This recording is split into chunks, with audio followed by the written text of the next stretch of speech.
মহান বিজয় দিবস উপলক্ষে গাজীপুরের কালিয়াকৈরে পৌর বিএনপির সিনিয়র যুগ্ম সম্পাদক সাইজুদ্দিন আহমেদের নেতৃত্বে এক বিশাল র্যালি ও সমাবেশ অনুষ্ঠিত হয়েছে।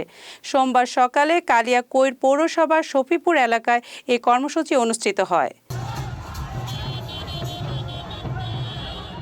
বিশাল এই র্যালিটি ঢাকা-টাঙ্গাইল মহাসড়কের শফিপুর থেকে শুরু হয়ে হরিণহাটি, পল্লী বিদ্যুৎ, চন্দ্রাত্রী মোড় প্রদক্ষিণ করে। র্যালিতে অংশগ্রহণ করেন উপজেলা ও পৌর বিএনপি সহ অঙ্গ সংগঠনের নেতাকর্মী সহ হাজার হাজার মানুষ। প্রায় 2 ঘন্টার র্যালি শেষে দুপুরে শফিপুর এলাকায় এক সংক্ষিপ্ত সমাবেশে বক্তব্য রাখেন কালিয়াকৈর পৌর বিএনপি সিনিয়র যুগ্ম সম্পাদক সাইজুদ্দিন আহমেদ, সাবেক কাউন্সিলর সারওয়ার হোসেন আকুল সহ আরও অনেকে। আমাদের আজকে অনেক আনন্দ, যদিও আমরা স্বৈরাচার পতনের করতে যেয়ে জনাব তারেক রহমানের নেতৃত্বে ছাত্র জনতার আন্দোলনে ফ্যাসিস্ট সরকার শেখ হাসিনার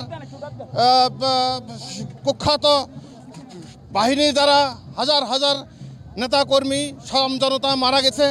সেই শহীদদের উপর দাঁড়িয়ে আমরা আজকে একটা বিজয় করছি। আসলে এই বিজয় আমাদের চূড়ান্ত বিজয় নয়।